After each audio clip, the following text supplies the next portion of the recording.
In 2023, South Korea exported roughly $13 billion worth of cosmetics and skincare products. That made it the world's third largest beauty exporter, behind only France and the United States. A country of 52 million people, smaller than England, now shapes how billions of people around the world wash, moisturize, and protect their faces. The products carry names most Western consumers couldn't have pronounced a decade ago: toner pads, ampules, cushion compact, snail mucin serums. So the question is not just how a relatively small nation built a global beauty empire. The deeper question is what kind of society had to exist first, before any of that could happen. The scale of this industry becomes clearer when you map its growth. According to Korea's Ministry of Trade, Industry and Energy, Korean cosmetics exports were under $1 billion in 2010. They crossed $13 billion by 2023, growth of more than 13 times in roughly a decade. China has been the largest single destination, taking roughly a third of all exports, though that share has been declining as Korean brands deliberately diversify. The United States has emerged as the fastest-growing major market, with Korean beauty imports rising sharply through the early 2020s. The domestic market is equally striking.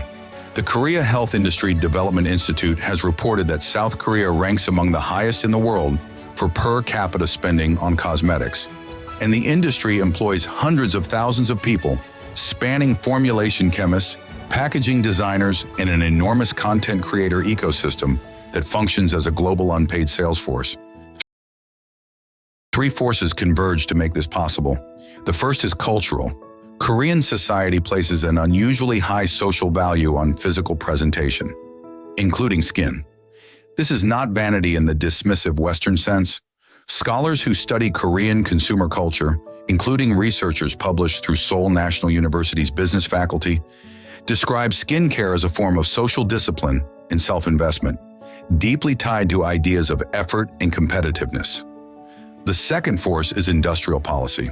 After the 1997 Asian financial crisis gutted Korea's heavy industries, the government consciously backed entertainment and consumer goods as new export pillars. Skincare rode the same policy wave that produced the Korean wave in music and television. The third force is technology.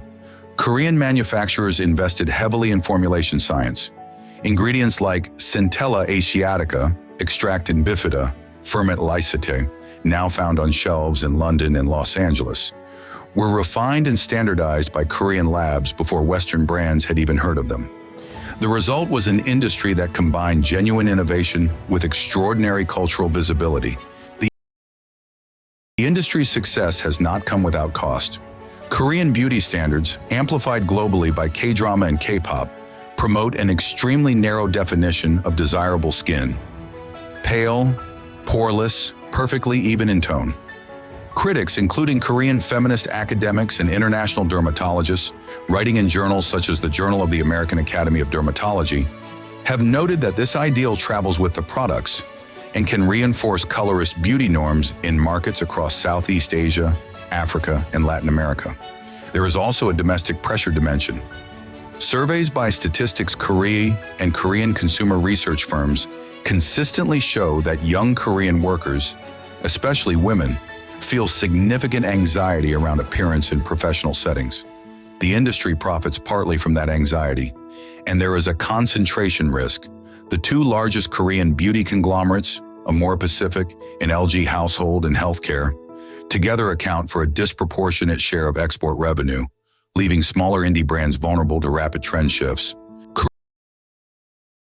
Korean skincare is, at its core, a story about the industrialization of a cultural value.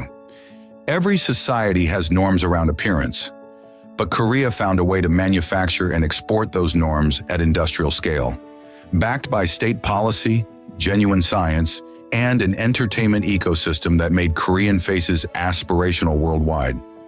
The universal pattern here is recognizable.